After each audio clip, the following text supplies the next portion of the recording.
Welcome to the Scott Holm Podcast. Back here almost 1 month to the commencement of the college football season. The dog days of summer are almost behind us, guys. We're getting to that home stretch of I think it's actually been a fairly quick moving offseason as off seasons go around these parts. Our summer news cup runneth over so much that we have, in addition to introducing one of our favorite annual things here, the Pawscars, we will be here talking about some current Cougar news and introducing the nominees for all the various categories we have for this year. I believe, Dustin, the 7th annual Oscars. Am I remember that correctly? A better prepared co-host, I guess, would have put in his notes, but glad I nailed that from your nodding. How are you doing, bud? Doing well. Excited to be, counting down. We're finally at the point in the off season where you start counting down back from, okay, well, this week is going to be the UNLV preview episode, which means this week is going to be, Big 12, and then counting back and starting in another couple weeks here, we'll be starting season 10. So excited to be talking to you guys and excited to be announcing some Pawscar nominees, something we have a little bit of fun with every summer. Bobby, how you doing, friend? Good. Got back from Oklahoma, went to the casino to celebrate Mom's birthday. That's what she wanted to do. So we went to the whole resort and got a cabana by the pool. Weather was perfect. It was like 85. Water was freezing at the pool, but you could go put your legs in. Kind of felt nice. Didn't win anything, but glad to be home talking Cougar sports. But had to give the shout out to Mom for her birthday. It will be sometime later this week, so I won't give out her age or her actual birthday, but it will be happening before the next episode, and I know she at least listens to most of the intros on accident. So, she by subscribes far to help eclipsing our both of numbers. our moms. She has the sub, and I think it just pops on randomly in her car. She's like, "Why am I listening to these idiots?"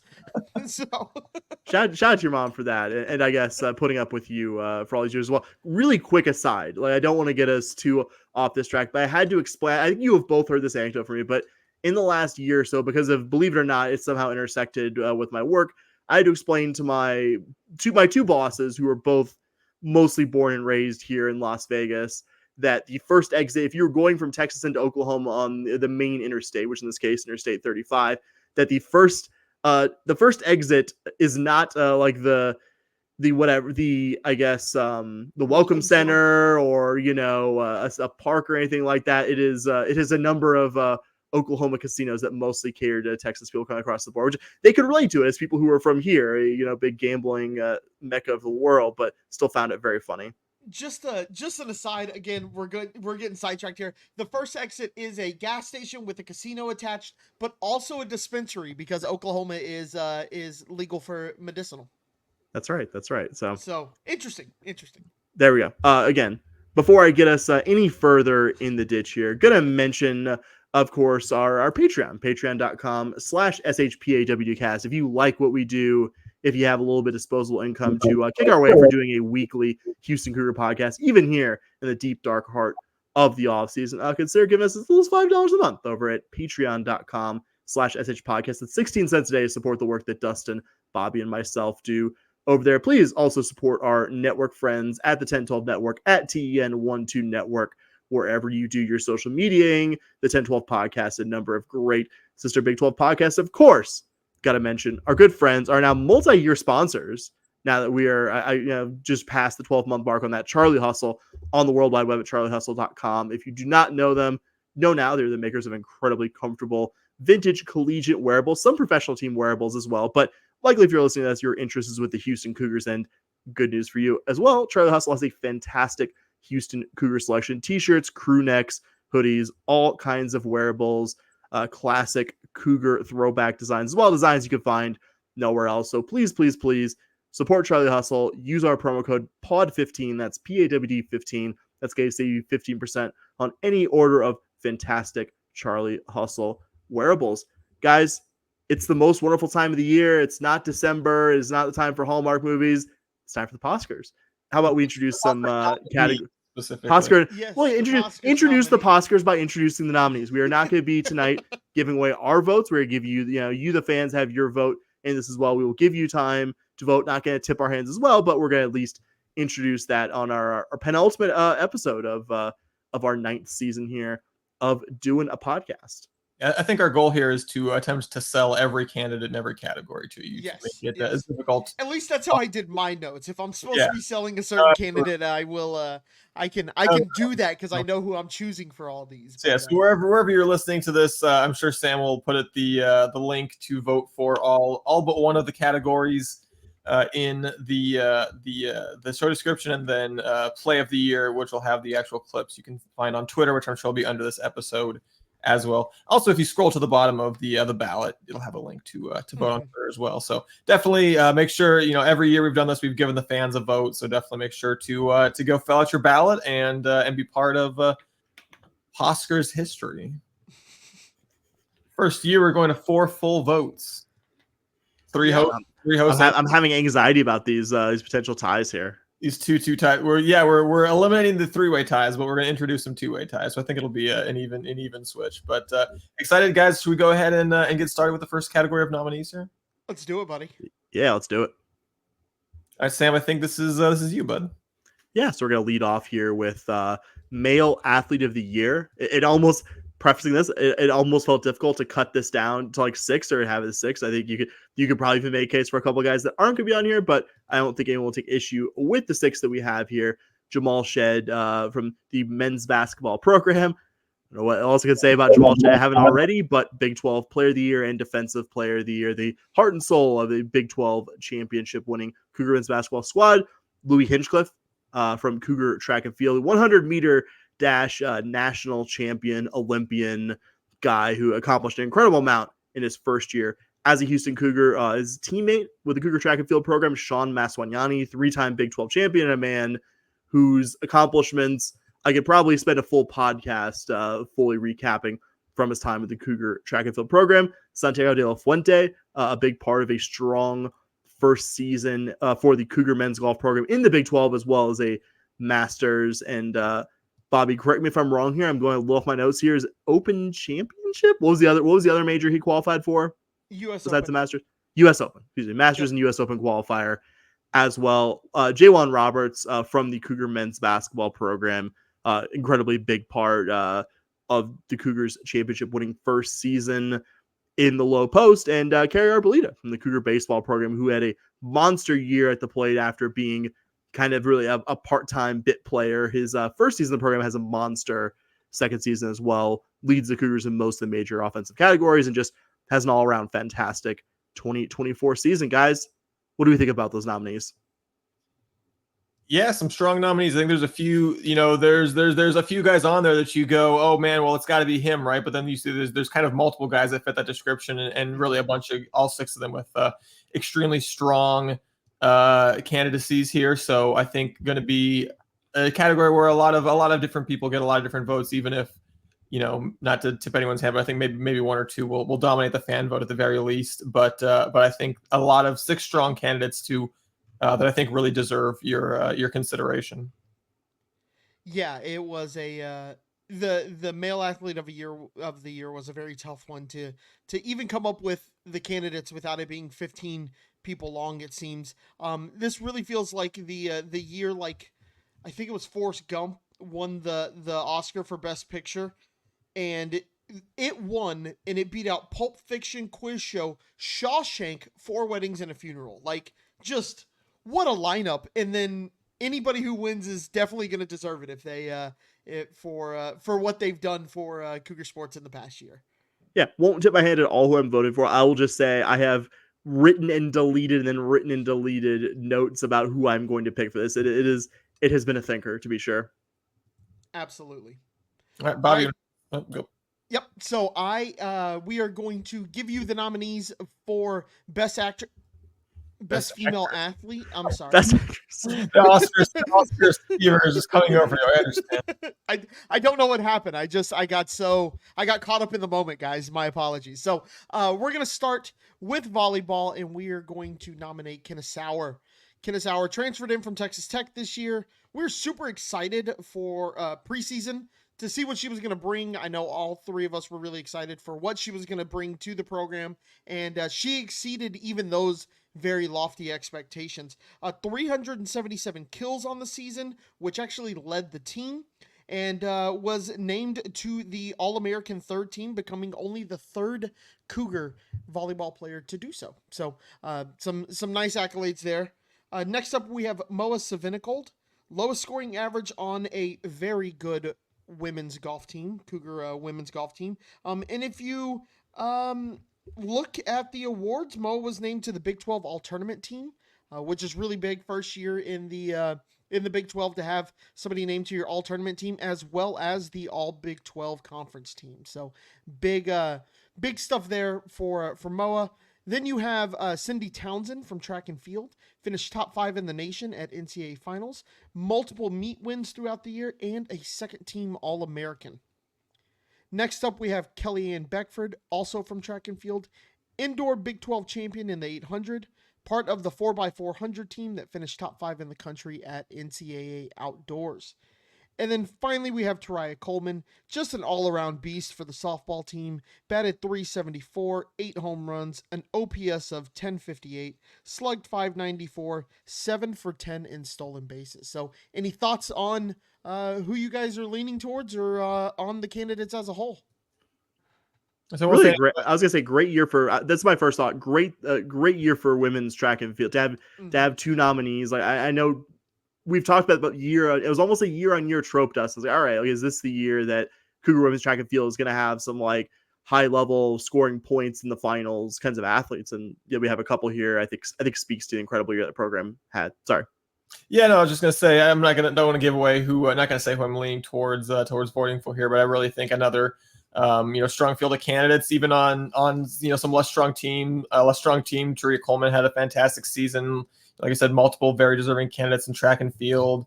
Moa for the golf team with an incredible season, still as an underclassman, excited about her. And then Kenna Sauer, just what an impact transfer coming in and having the big year, coming into from a Texas Tech to a Cougar volleyball program that was already very good, had a lot of very good players, and then kind of become maybe the best player on that team is an incredible accomplishment. And it was a lot of fun watching her in her 1 year in the Scarlet and Albino. Yeah, can't think of a whole lot more impactful like 1 year careers that we've seen from this program than Kenna Sauer. And yeah, Tariah Coleman. I remember when Tariah Coleman joined before the 2023 season, it was like, okay, I think she could be a big 12 caliber player. And I think we got that answered with absolutely no doubt from her last season against Big 12 competition. All right, our third category is going to be Game of the Year, and this is the team category. There will also have an individual category coming up next, but in terms of Team Game of the Year, we've got 6 candidates here. The first is going to be men's basketball defeating Kansas to finish out the regular season, a 30-point emphatic victory for the Cougar men's program. Had already kind of clinched the Big 12 title at that point, but just a big party atmosphere, dominating the Jayhawks to make it a 2-game margin by which they won the Big 12 in their inaugural year in the conference. Second game of the year, we have football versus West Virginia. Just a dramatic game that, as you of course know, came down to a last-second Hail Mary that the Cougars won on, giving them their first ever Big 12 football win in that one over the Mountaineers. A game that was not great for my stomach or my stress levels, but in terms of just a game that was impactful and fun. Or I don't know about fun, but it was at least it was a big one. There were some fun moments. It was a game. There were some fun moments for sure. Third up, we've got Cougar softball beating the Longhorns of UT Austin to open Big 12 play. Their first ever Big 12 game was I should have had it in my notes, but it was a high scoring, just back and forth win over the Longhorns to give us a very unrealistic expectation of what Big 12 play was going to be like for the Cougar softball program this past year. But hey, for that one beautiful moment, we beat the Longhorns to open up Big 12 play, and that was pretty flippin' cool. Next up, we got another men's basketball game. We got them beating Texas A&M in the NCAA tournament. Of course, it beat A&M twice this year, so we got to specify which time we beat the Aggies, but we're taking the tournament one. Dramatic. Another one that wasn't great for my stress levels, but a dramatic, important game for Houston as they ended up winning 100-95 in overtime to advance to a 5th straight Sweet 16 with that win over the hated Aggies. Then the next game we got up is volleyball beating Southern Cal to open the season, a win over the ranked USC Trojans. It was at the time Houston's highest ever attendance for a volleyball match in the Fertitta Center, a record that they broke a couple of times during the season. Fortunately, the level that they set for that game ended up kind of being the new normal for a volleyball attendance, which was one of the really cool things about this past season, was seeing the crowd show up. But having that really big, great atmosphere, getting a big win over a ranked USC team to open the season, still one of my favorite fan moments for sure of the year. And then finally, we got another men's basketball game. We got them beating the Longhorns at home. Another one that you got to clarify which time that you're talking about, because we beat the Longhorns twice this year. But we're taking the home game in the Fertitta Center. The Cougs winning by a bunch, just blowing the Longhorns out, having that one by early second half, late first half, already being just kind of a laugher. And just another one of those, kind of like you said with the Kansas game up top, just a game that was just a party atmosphere. Just felt like a real coronation for this team, and in terms of what it means to the city, and in terms of the broader following that this men's basketball program has, and just got to ensure that you have a winning record all time as against the Longhorns in the Big 12. So very very fun on that one as well. So guys, what do you make from these our 6th game of the year candidates here? There were some moments this year that were really fun. I mean, that's like the thing I really took away from looking at this. In a year in which, we had some teams that we weren't that thrilled with. Once you take away basketball, you take away volleyball, there were still some really fun moments in this athletic season, and it reminds you why we podcast and why we watch sports and put as much effort into sports that we do. Just going back and looking at some of these games, just going like, oh yeah, I remember that. Oh yeah, I was doing this during that and all that. So just looking at the games, just a reminder of why I love sports and what makes sports so great. Yeah, I try to avoid this analysis because you could say that about a lot of things about where U of H is right now, but just imagining showing this list of, hey, these are like the best games from the U of H sports year to myself 10 years ago, when it was like, oh, we're in the AAC now. Like that's better than Conference USA was at the very least. Just imagining having 3 different conference wins over UT, a big basketball postseason win over A&M, just absolutely stomping a mud hole in Kansas in the final regular season game in a packed house in your new arena. Like, again, just imagine fucking telling that to you 10 years ago as a U of H fan. And like, not that I think we had any buyer's regret, but I don't think we anticipated that's where U of H would be 10 years from now. That's really cool. There are probably other games that don't even meet the criterion, that didn't even make the cut, like that would probably meet that criterion. Excuse me. I mean, just look at the candidates for the first year that you guys did the Pawscars, right? Football versus Oklahoma, great game, but like, we get to play them again next year, and like we shared a conference with them, but that was like one of the biggest games we've had. Football versus Louisville, baseball at Tulane, and baseball versus Memphis. I was gonna say it's a bad example at first because those 2 football games were 10s out of 10. But yeah, the rest of your options are a couple of baseball games. Yeah, okay. And then the next year, hoops versus San Diego State, football versus UCF. Basketball versus Cincy. USF. I'm sorry. Hoops versus Cincy. Baseball versus UConn. And then you do have softball versus UT Austin again. Like, just look at the list. It's insane. A&M, UT Austin, West Virginia. Basketball versus Kansas. It's crazy how much things have just improved, to your point, Sam. Sorry. Just wanted to just kind of reset everybody on where we are. No, for sure. If you guys don't have any further thoughts, we will go to our next category, if I may. Go for it. Right.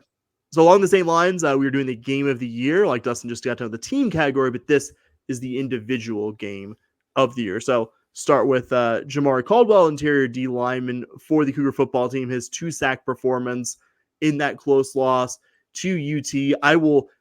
I'm not telegraphing my vote. I have actually, full transparency, not decided on my vote for this category just yet, but I will admit I'm the one that pounded on the table. Not that my co-host resisted at all, but I'm the one that pushed for his inclusion, because even though this was a loss, the way Jamari Caldwell took over that game when he was on the field against the best offensive line U of H faces here, it helped, I think, play the biggest part in giving U of H a puncher's chance to beat the best Longhorn team of the last 15, 16 seasons, I think merited his inclusion for individual game of the year. We also had Jamal Shed against the Longhorns, the home game where he had an incredible stat line, really passed the eye test of doing everything if you watch that one live, but one of the crazier stat lines, even by Jamal Shed standards, of doing a lot of different things really well. 16 points, 11 boards, 6 assists, 6 steals, and 2 blocks. Not a bad day on that one for Mr. Shed.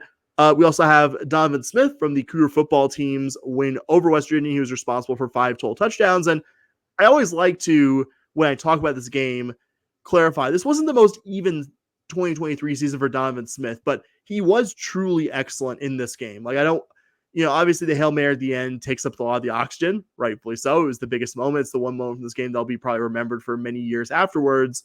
But he also had a fantastic game leading up to that, and I think very much merited his inclusion to individual game of the year. Also for Cougar soccer, Ariana Jimison, who had 2 late goals to tie against TCU. I would say far and away the best result the Cougar soccer team got this season. One of the better Big 12 results the Cougs got really across all sports, as the TCU Horned Frogs are a perennial top 25, if not top 10 some years, women's soccer program. We also alluded to this one a bit earlier, but Sean Maswinyani winning 3 different titles, the 100 and 200 meter dashes, and was part of the 4x1 relay at this year's Big 12 Outdoor Championships. We have from Cougar men's basketball, Emmanuel Sharp's 30 points in that NCAA win over A&M. Easy to forget for all the high drama and being deliriously angry at the referees, like I was certainly for the last 30, 40 minutes that game happened. That Emmanuel Sharp put in the performance of his life to even give the Cougars a chance to win that very difficult game. We also have Kenneth Sowers, volleyball, 25 kill, 8 dig performance, what I believe is the Cougars' home finale, a win over a very good Kansas State squad. And rounding it out, last but not least, Justin Murray, baseball super senior, with a fantastic 4 for 6, 2 home run, 5 RBI performance in a Cougar baseball road win at Kansas. Dustin, start with you here. What are your first thoughts looking at the individual of the year, game of the year list? If I could say Layla Blair was on there as well for her 33 points. That's right. 33 points and a win over TCU. Yes. So and again, no, this is the not to just repeat everything we just said about game of the year for team, but I think this is the most, or at least tied for the most candidates we've ever had in this category. Is, and it was one of those ones where this is one of the harder ones as you're trying to come up with candidates, right? Team of the year, pretty easy. Like men's athlete of the year, you kind of know who the good men's athletes were. You kind of forget some of the individual single game performances. And then I was just going back and kind of like searching for them, and I just could not stop finding these just like ridiculous single game performances, often in like, big important games. So this is one that I think is going to be one of the categories I'm going to be spending more time trying to suss out exactly which one gets my my vote in this one.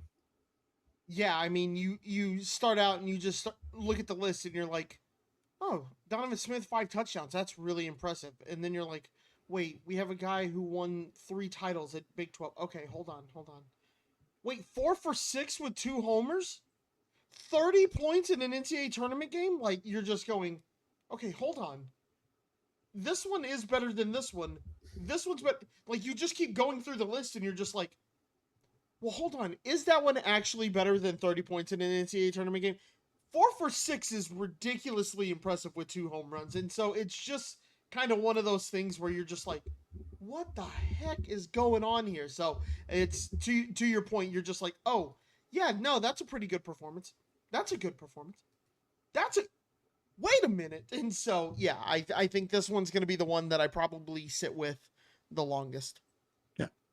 There are always multiple right answers to these kinds of, questions, but I think we were spoiled for a volume of good choices here. All right, so let's talk team of the year. So we talked about game of the year, player of the year. Let's talk team of the year.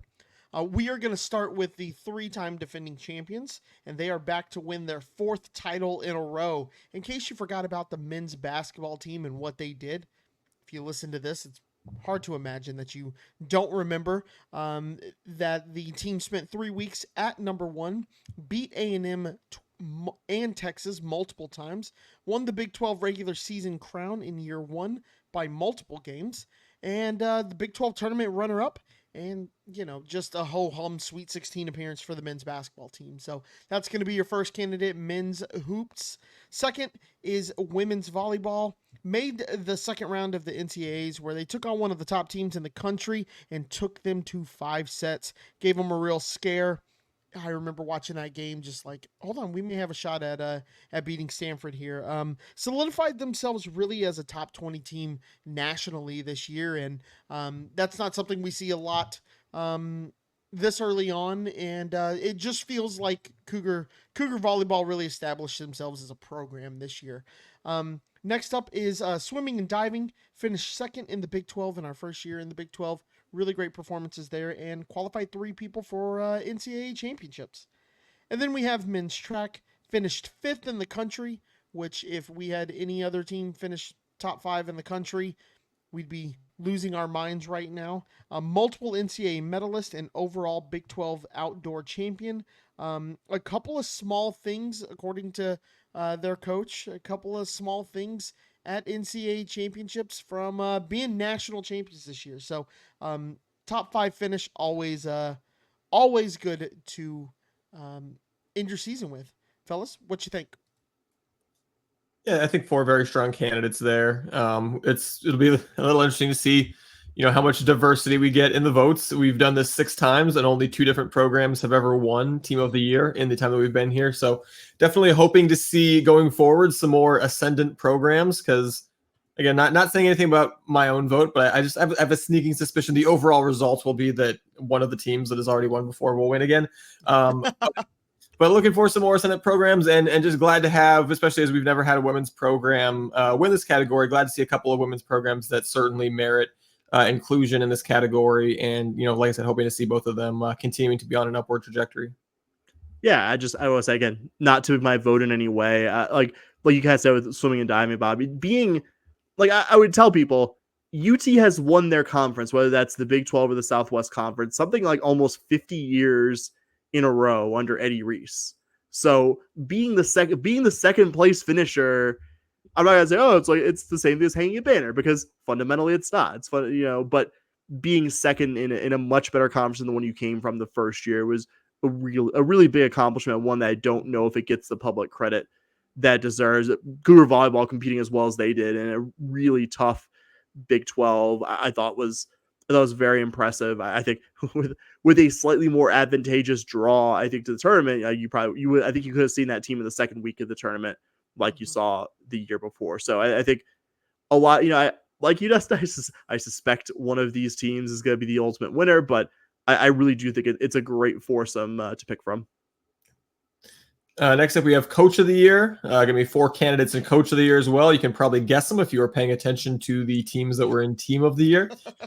We've got Kelvin Sampson from the men's basketball program, David Rare from the volleyball program, Tanika Jameson, swimming and diving, and then Carl Lewis, first-time nominee in track and field. Actually, other than Carl Lewis, those are the same 3 nominees that we had the year before. So glad to see Coach Lewis really establishing himself this year as a head coach, and deservedly getting the nom here. And like I said, just seeing a couple of coaches like David Rare, had that volleyball team within a hair's breadth of beating one of the very best teams in the country. Tanika Jameson, like I said, continues to.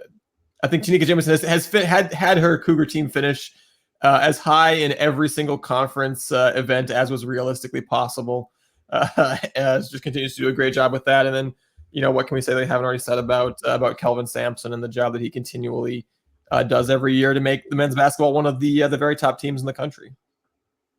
I was going to say, for 2 of those coaches, like Tanika Jameson and Carl Lewis, had incredibly tough acts to follow. Granted, Lewis has the capital of being Carl Lewis. Like he can try being a great U of H athlete, obviously a legendary world-class Olympian and track athlete in his own right. But Leroy Burrell, incredibly hard act to follow. Like one of the absolute very best head coaches in University of Houston history, period. Not University of Houston track, like best coaches to ever, ply their trade on Cullen Boulevard. And maybe a bit less so, but Ryan Wakamerka had won at an unprecedented level prior to his arrival at Cougar Swimming and Diving before taking the same position at Auburn, and Tanika Jameson had to follow that along with a number of the key athletes in the last year or two of Ryan Wakamerka being here, being out of collegiate eligibility, and to, like you said, Dustin, basically finish at the maximum, highest realistic place that it would be expected to in conference every single year she's been here. I think needs to be underscored here. Like, even though, again, one of these candidates is a rightful favorite and is, I think, very much earned that for what he's done with this team here. I think a great foursome of candidates here to choose from. Once again, just like it was a great foursome of teams to choose from in the last category. And getting to our next category, the graduating senior of the year. COVID eligibility has made this a bit more confusing, but these four athletes we suspect are at the end of their eligibility. Three of the four we have already talked about, starting with Jamal Shed from the Cougar men's basketball program, Sean Meswanyani from track and field, Abby Jackson from volleyball, the one athlete we did not talk about previously. Really, really incredible story.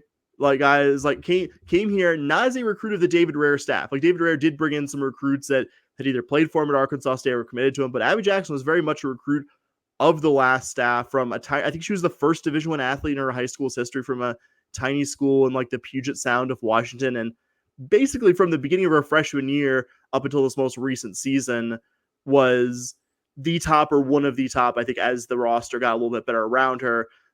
All-around Cougar volleyball players, like, played an offensive position, but always contributed an incredible amount on both ends. Just somebody who has really left, I think, indelible mark on the Cougar volleyball program. And as much as any team sport requires the actions of a lot of different athletes to succeed, I don't think anyone would deny that Abby Jackson just has had an incredibly positive impact in 5 seasons with the Cougar volleyball program, and also Santiago de la Fuente from Cougar men's golf. Bobby, what are your initial thoughts on this category? Yeah, just 4 game changers. Like, not going to, again, we keep saying this, tip my hand on anything, but just 4 athletes who are 4 of probably some of my favorite athletes to come through the University of Houston. So 4 very deserving athletes here, and it's going to be tough to pick one. Yeah, kind of like you said, I think the thing about all 4 of these is you can really look at all 4 of them and go and you can visibly just objectively measure the impact they've had on their respective programs and the extent to which they've lifted the bar at their respective programs and caused the overall program to succeed at a higher level than it had been before. So really, really grateful to have gotten to watch all 4 of these athletes. All right, so we're going to switch things up a little bit. We have always done newcomer of the year, but as the transfer portal has gotten more prevalent, I would say, we've decided to split newcomer of the year between freshmen as of 2023 and 2024, and then we're going to have a new category of the best transfer for 23-24. So we wanted to do that just to make sure that, somebody comes in and they dominate as a senior transfer. We want to make sure that we're giving freshmen the shine a spectacular freshman deserves. So let's go through it. Is that all right, fellas? Let's go. All right, we got Michaela Mountain, comes in as a freshman and just simply joins the 4x400 team and takes 3rd nationally, finishes 11th in the country in the 400, and just a great start to her Cougar career. Next up, we have Parker Jenkins. In a year of disappointment, Jenkins was a real bright spot for that football team. Started 8 games, played in all 12, averaged 4.6 yards per carry, 3 touchdowns on the season, team leader in rushing yards, Big 12 honorable mention for newcomer of the year. And then we have Maylin Kim from the women's golf team, 2nd in the team in scoring, which is just very impressive for anybody as a freshman to come in, and showed flashes of greatness on a very, very good Lady Cougar golf team. And then finally, we have JoJo Tugler, Big 12 all-freshman team, and 2nd on the Coogs with 1.1 blocks per game, and really just a key part of a very good University of Houston basketball team this year. Fellas, thoughts on the freshmen? Yeah, good group here. Kind of like you said, it does feel like in the age of COVID eligibility and the transfers that you don't see freshmen making an impact quite as often anymore. And I think as Houston competes at a higher level in the Big 12. That maybe is going to continue to be so. You can recruit higher level freshmen now, but it also, the bar is so much higher to have freshmen come in and compete right away. So these 4 freshmen, Mouton, Jenkins, Kim, and Tugler, all showed that that coming right into the Big 12 was not too big of a challenge for them, and all 4 of them, really competed and came out right away and positively impacted the various teams. So good group here to be choosing from, and 4 athletes with tremendously bright futures for sure. Yeah, the fact that Parker Jenkins, I would say, is one of the 2 or 3 most visible and liked players from the Cougar football program in only one season, I think tells you a lot. With JoJo Tugler, I think the only thing I'll add is just it's almost like you saw his impact once he was no longer available. Not that anyone didn't appreciate his contributions when he was healthy, but I think it truly became most clear when it's like, oh yeah, we don't have him for the rest of the season. I think that tells you his impact, and to do that on a team as good as last year's team, as a guy, I think he turned 18 during the season. I think speaks to what bright future he's got.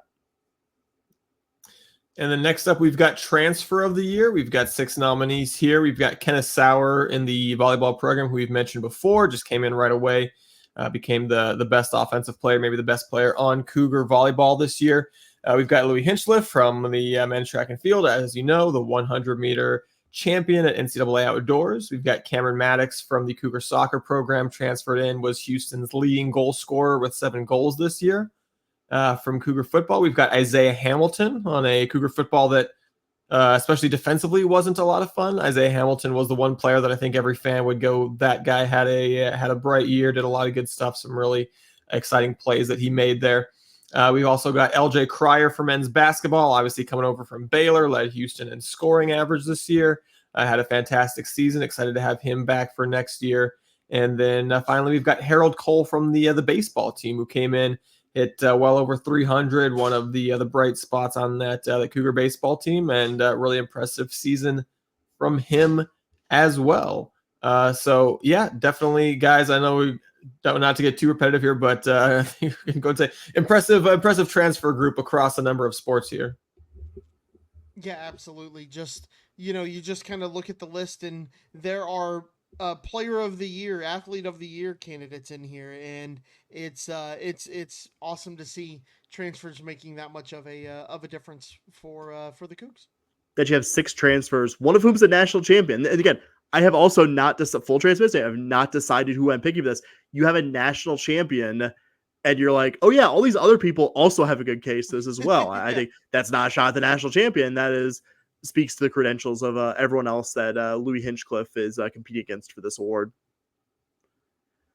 And last but not least, if you guys don't have any further thoughts here, we have I think a slightly newer category relative to the other ones. I will link you to both the Twitter thread and the Google Doc. If you go to the episode description wherever you're listening, Apple, Spotify, etc., you will have both a link to the Pawscars and the Google Doc you could vote for it. And for good measure, Dustin, shout out to you on this one. The Google Doc where you're voting for the Pawscars will also have a link to that Twitter thread where you can actually view the specific plays that I am talking about for play of the year in GIF form, though I'd imagine most, if not all, these will be quite familiar to you as a Cougar fan if you are listening or watching. I'm going to start with the Hail Mary from Donovan Smith to Boogie Johnson with 0 on the clock to beat West Virginia. Jamal Shedd's buzzer beater to beat Oklahoma on the road. Caitlin Matthews hitting an absolutely crazy wonder goal against Tarleton in the non-conference of their season. Another Jamal Shedd appearance, very deserved. Jamal Shedd's crazy putback dunk against A&M, I think the early to mid second half of that ultimate round of 32 win over the Aggies, right before a stretch of basketball that almost killed us and thousands of other Cougar fans. And we have, of course, last but not least here, Louis Hinchcliffe's winning the 100-meter dash finals at NCAA Outdoors in Eugene for the national title. Guys, thoughts on our last category?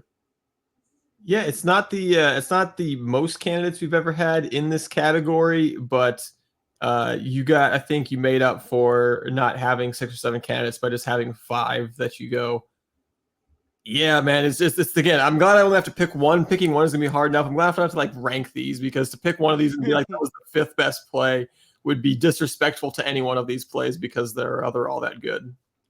Yeah, not I think the most underrated one on this list is the Caitlin Matthews Wonder Goal. Um, go check it out. It's not. I don't know if it will be number one. But it is. If you know anything about soccer, you know how ridiculous that shot was. So I'm just saying that. Just don't. You just hear like soccer and it's a goal, and you go watch it, and then just watch any other professional soccer player hit that shot, and you'll be like, oh, that doesn't happen very often. So I'm not saying how I'm voting, but that goal is ridiculously impressive and criminally underrated.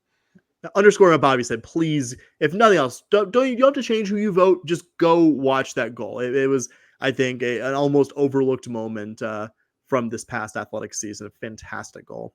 And I'll tell you I sent Sam a text because I was going back watching him, and I said, man, I forgot how good that shed putback dunk was. That was so good. With It was a get out of your seat moment. with his mom, just like, what just happened? Like, I think I watched it 20 times just watching the bench, and you see JoJo try to get up and celebrate, but he's on his boot, so he like almost falls, and you're just like, no, sit down, JoJo, sit down, JoJo. Jamal's comment afterwards too, where he's like, "Man, it's a good thing I made that dunk, because otherwise, coach was gonna be pissed at me for not like getting back on defense. I'm not supposed to be crashing the glass on offense. It was a good thing I dunked that ball." And then if you watch it, nobody boxed him out. He didn't have an Aggie within 20 feet of him, and he was just like, "Go get ball." Until he dunked on one, in which case, yeah. all right. Well, those are our 10 categories for the Pawscars. Our next episode will have the winners as chosen by the three of us, as well as by you, the fans, as well. So look forward to that next week. We do have some other stuff we wanted to talk about while we're here, though. A little bit of Cougar news. Some Cougar catching up on some stuff. We wanted to catch up on the Cougar football recruiting situation heading into next year, because that is a situation we have not gotten to talk about in over a month at this point, which is putting us wildly behind on the news. Yeah, Sam, you got something here? I was gonna say, I love that Cougar football recruiting situation means something entirely different now than it did about 10 months ago. That's all I can add. It's a good situation. Yeah, if you heard that and you're just immediately getting flashbacks or PTSD flashbacks to having like 8 guys committed, late in the season, we're not doing that anymore. Is the good news. We're doing a lot better. So it was kind of funny. As of June 16, Houston had 8 commitments in its class. They have added in a little over a month since then another 10 to get to 18 on the year for the commitments for the 2025 class. Currently, they have the 42nd ranked 2025 class in the country, which would be Houston's highest ranked since the 2016 group that included Ed Oliver and Derek King. And, it's worthwhile to point out, because anytime you see, you're ranked this in the country, that's always a combination of both how many recruits you have as well as what their ratings are. So it's very possible to game the system at various points in the recruiting cycle by just having a high number of commitments. And that is not the case with what UA. They're not spamming low-rated recruits by any stretch. They actually jump up, I believe it's 4 spots to number 38 if you just go by average recruit ranking in the country instead of by overall recruit ranking. So they are doing a great job of recruiting that we've not seen in almost a decade for this program. And, Willie Fritz's his track record is nothing but holding on to the guys he recruits and recruiting guys who are going to outperform their recruit ranking. So before we talk about the individual guys, just seeing the level he's recruiting at for 2025 right now, I think has to make you excited for the future of Cougar football. Yeah, my biggest picture takeaway is that despite only being on the job for about 8-9 months now, is that Willie Fritz's staff is getting Big 12 caliber guys to commit to the program and has a clear and coherent vision and blueprint for where they're recruiting and what kinds of players are committing here. Bobby, jump in here. Yeah, no, I think I've said this no less than 500 times on this podcast over the last year. I look at offer list, and you just go through the list, and you're just like, oh, big program offered, big program offered, and you're just kind of like, oh, we got some guys here, right? Our top recruit, Demetrius Dean. You look at his offer list, 4-star, but then you kind of look at the list and you go, A&M, Texas Tech, Baylor. You're like, well, okay. And then, you got UCF, Tulsa. So, it's kind of some guys local. nearby that it seems he's interested in and have offers, maybe a little under the radar, even at a 4-star. But you just look at these offer list and you just randomly pick one, and it's high 3 stars, low 4 stars, and that's the kind of player that U of H is going to succeed with. Somebody who has an offer from you have Zaylen Cormier, Houston, Arizona State, Arkansas State, HCU, Jackson State, Memphis, Mississippi State. You just see these offer lists and you just go, oh, these are players. Like, these are guys. And when I watched Media Day, hearing him talk about it's a car ride away, and then over the last week or so, I thought I read somewhere that he was like 300-mile radius from the campus. It's like, okay, that's 5 hours. He's going. He probably goes to the border of Oklahoma, out to New Orleans, and then just kind of works his way back in. And that's something we as Cougar fans as a whole, not the three of us necessarily, have clamored for. You got all the talent in the world here, build a fence, and let's get it done. And I've always kind of been, go where good players are. Go where all the good players are. But Fritz clearly thinks that Houston and any area within 5 hours is where the good players are, and I can't blame him for that. Yeah, like the class right now is 14 Texas players and 4 from Louisiana. The staff has connections in Louisiana from their time at Tulane, but I think given how close Houston is to the Texas-Louisiana border, it almost feels like an extension of in-state recruiting to target Louisiana players. I'm not saying U of H should never, ever recruit anywhere else. And like you said, Bobby, Fritz said it as much at media days. If the staff's almost entire focus is on Texas high school players in Louisiana, to me, that's a winning and sustainable strategy to build a Big 12 roster. There are Big 12 programs ranked ahead of you in the recruiting rankings, but you are recruiting on par with the majority of the Big 12. You're not going to be dramatically out-talented in the new Big 12. And unlike the last head coach, you can point to Willie Fritz, and I would say a big part his son Wes as well, leading a recruiting operation at Tulane that was outstanding at identifying guys who turned out to be very good college players, even had a handful of future pros mixed in there. Seeing the vision of that recruiting operation with a bit more resources and a Big 12 program to sell, that's really exciting. I mean, there's no certainties, especially when it comes to high school recruiting. Nobody knows in 3 or 4 years exactly how these guys will contribute to U of H success in the Big 12.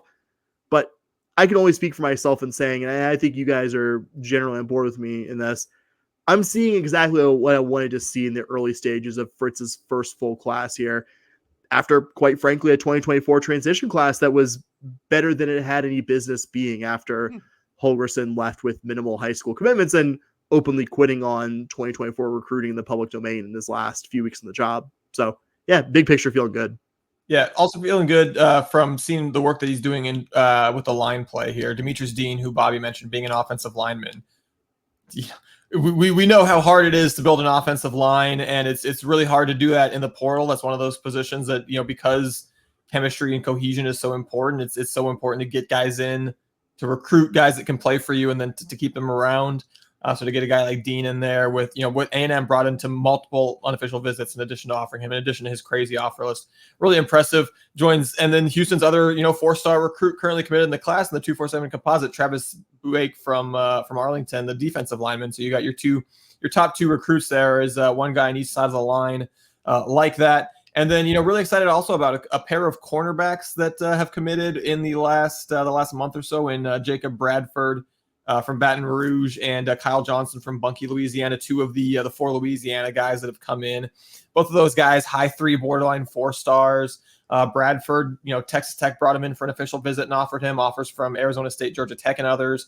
Kyle Johnson was expected to commit to Mississippi State over Baylor, Ole Miss, and others, but then chose Houston at the last second. Anytime you're going in and swiping guys that are expected to be headed off to the SEC, that's probably a good thing that I'm not mad about. And the cornerback's another position where, it's kind of one of those long-term builds. It's not a position where you can really have a guy come in very often and play a bunch right away as a freshman. I think the line and cornerback may be 2 of the most difficult positions to play right away. So seeing the staff getting a lot of guys at those positions, those kind of seeds for the future. And then, like I said, all you want to see now is just Willie Fritz continue to do what Willie Fritz has always done, which is, keep the guys on campus and develop them and have them end up looking like they were, underrated as recruits out of high school. Glad you mentioned Johnson and Bradford specifically, Dustin. Both guys who are in the top 12 in the state of Louisiana in their class. Like, you might be just like a tiny bit below the cut of maybe like LSU and the high-end SEC programs, but I'm perfectly fine like getting guys in that like next tier of Louisiana talent, especially just historically. U of H has done so well. The hit rate of the last 10, 15 years of us recruiting in Louisiana, it's never been a huge volume thing, but you could find sprinkled over multiple eras key guys that have contributed to this program from just across the border there. Like, really excited about those two. I wanted to also mention another lineman who I'm excited about.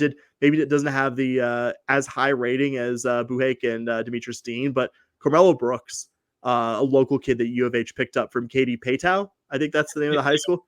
Paytow. I was gonna say I am too. That high school like didn't exist for like 10 years after I graduated. It was just like Taylor and Katy High. I was gonna say, if I wasn't engaged to a teacher in the Katy ISD schools as well, I have no idea on that one. But I was banking on you. I was banking on you. Paytow. Wait, what? From Paytow High School. And Katy, again, we'll reiterate, apologize for my mispronunciation because I am ancient and that long predates my days as a Houston high schooler. High 3-star guy, listed 6'3", 275, pretty impressive measurables for a high school defensive lineman. Just feels like a guy who can get to the collegiate level, put on some muscle, and ultimately be a multi-year starter in a three-man front like it looks like the Cougar defense will be running for the foreseeable future. Duke and Boise State seem to be the other two finalists, but also had offers from Cal, Mizzou, Pitt, the Longhorns, Tulane, Memphis, UTSA. Really, really, really good offer list, like you said, Bobby. And to get that kind of talent in the trenches where I think the talent deficit, if you had one going into the Big 12, I think is most exposed on both sides of the ball. I think Brooks and the guys you mentioned previously, I think are the kinds of recruits you need to get to bridge that deficit. And so nice to see him added to the class as well, even if he's just maybe slightly below the 2 4-stars that you mentioned. I say Houston doing work on the defensive line. 4 defensive linemen in this class already. Buhake, you mentioned Brooks, and then DK Mays from Baton Rouge and Sheldon Rice from Fulshire as well. Another 2 guys who I think, like Brooks, they're kind of in that similarly rated, mid to high 3-star ranking. But you look at the offer list and you go, okay, there's some big time programs. There's some good programs that are interested in these guys. So excited to see what they all are able to do on the defensive line in years to come. Yeah, and like I know it's a highlight video, so it's always the best of the best. But DK Mays' highlight video on some websites, it's kind of fun to watch. He just doesn't seem like he gives up, and he gets to the ball pretty quick. So just a fun one. If you got a couple of minutes to kill, just kind of a fun one. It does kind of appear like he is a grown man amongst children. I think he, coming in at 6'4", 250, he's got a little bit of an advantage over a lot of high school kids, but you can definitely see some talent there. Just remind everyone too, the Cougars got, I think, a really, really good. I think losing Brian early wasn't something we wanted to see happen, but man, Oscar Giles is a hell of a hire at defensive line, a guy who did well coaching the D-line in 2015 and 2016 here previously as well. So if you get those guys to work with Oscar Giles long-term, I feel like some really good stuff's going to happen there. Absolutely. All right, guys, the last on our way out with the Olympics coming up. You guys want to talk some Cougs in the Olympics? Ooh, let's do it. All right. So from what I've seen, the University of Houston will have 8 alumni competing in Paris in different events. Fully half of them will be in track and field, where the Cougs will have a couple of men's athletes who just competed this year. Louis Hinchliffe from who of course won the 100-meter NCAA title. He'll be competing for Great Britain. Sean Maswanganyi will be competing for South Africa in the sprinting events as well. Actually, all four track athletes are going to be sprinters. I mentioned the 2 men, and then a couple of women's sprinters who have a year or more out of the program, but also Coug alumni. Tristan Evelyn will be competing for Barbados, and then Cecilia Tamayo Garza will be competing for Mexico as well. So University of Houston track and field, known for its sprinting, putting fully 4 sprinters into the Olympics. The swimming and diving program, excitingly, 2 athletes that are on the roster coming back next year, as far as I know. Rising sophomore Elizabeth Jimenez, backstroker, will be representing the Dominican Republic in Paris, and then Alondra Ortiz, rising junior, will be competing for Costa Rica. And then a couple that you maybe didn't expect to hear us mention, but I'm excited to be talking about. Jeffrey Lewis will be competing in a new Olympic event, which was not in the Olympics prior to this year. That is breaking or breakdancing will be a new Olympic event. Jeffrey Lewis, 29-year-old, graduate of Westside and U of H, will be part of that. And it looks like is one of the favorites. I believe in 2022 had like a second place in a world championship and some kind of first place in a world championship. So known as B-Boy Jeffro within the breaking community, Jeffrey Lewis representing the University of Houston in breaking. And then finally in the Paralympic Games, which will be going on at the same time in Paris, Jasmine Omley Ryan, U of H alumnus, who has twice previously competed in the Paralympic Games in the shooting events, will be doing so again this year, looking for her first ever medal there. So excited to see all 8 of these Cougar, I don't want to say alumni because some of them are still competing for the University of Houston, but if you want to cheer for some Cougs in the Olympics and the Paralympics, no shortage of candidates there. 2 things really quick.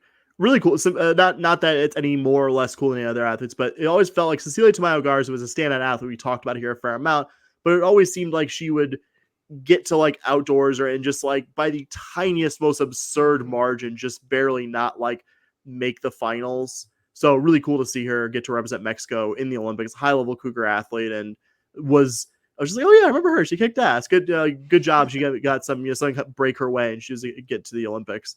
And this is I'm being genuine.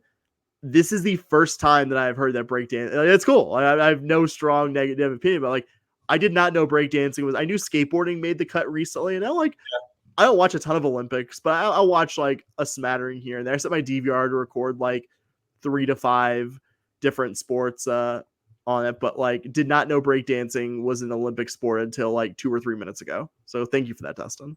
Absolutely. Let's go B-Boy Jeffro. I'm huge lifelong B-Boy Jeffro fan.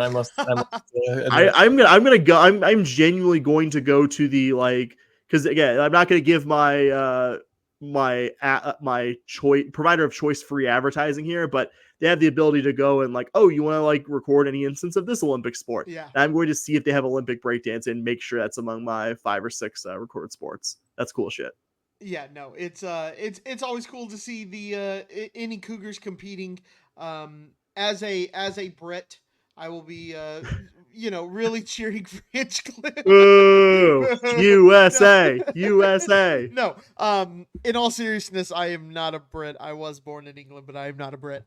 I was born an American citizen, and this is it does hurt a little bit, when you're watching the Olympics and you want to cheer for the Cougars, but you're also like, but also America. Like there's a little bit of a tug. So it's always cool though to see it. One thing I really enjoy is, they have the uniforms, but occasionally you'll see and they'll mention U of H, and that's always really exciting to hear U of H mentioned on a worldwide feed kind of deal. So I say, if you want to cheer for U of H and the U.S., all the more reason to get into to breaking this year in the Olympics and cheer for our new favorite Cougar athlete, B-Boy Jeffro. B-Boy Jeffro. We're the B-Boy Jeffro podcast.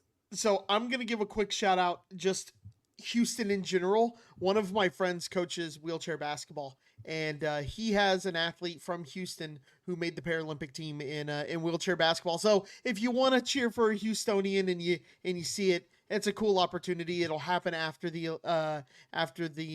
Olympics in Paris. It follows the Olympics and the Paralympics too. And just shout out to Houston. I know we all have lived there for a long time and we all love that place. So just kind of a cool thing I just wanted to drop in real quick.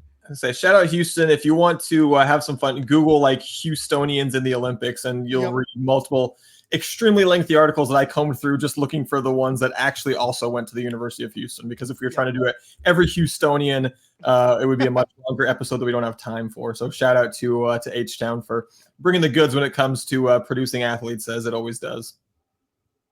And I think that's a good note to end on. So on our way out, big Scott and Holman podcast. Thank you from all 3 of us to our Patreon supporters for your continued support of the work that we're doing here every week. We would love for you, if you enjoy this podcast on a regular basis and you feel like you can afford $5 a month, we'd love for you to go to patreon.com/shpodcast, where you can sign up and earn yourself some good karma from doing that. Oh, excuse me. If you want to reach out and say hi, you can email us, shpodcast at gmail.com. You can tweet at us at shpodcast. You can, I guess, blue sky us at podcast.bsky.social. So that, I think, I can't stop you. I guess you can. I won't prevent you. I think I still get notifications. Like, genuinely, if you want just an absolute, basically text message, this host of the podcast, blue sky us. So I think that's it. I got a little lost there. But go B-Boy Jeffro, and as always, Go Coogs.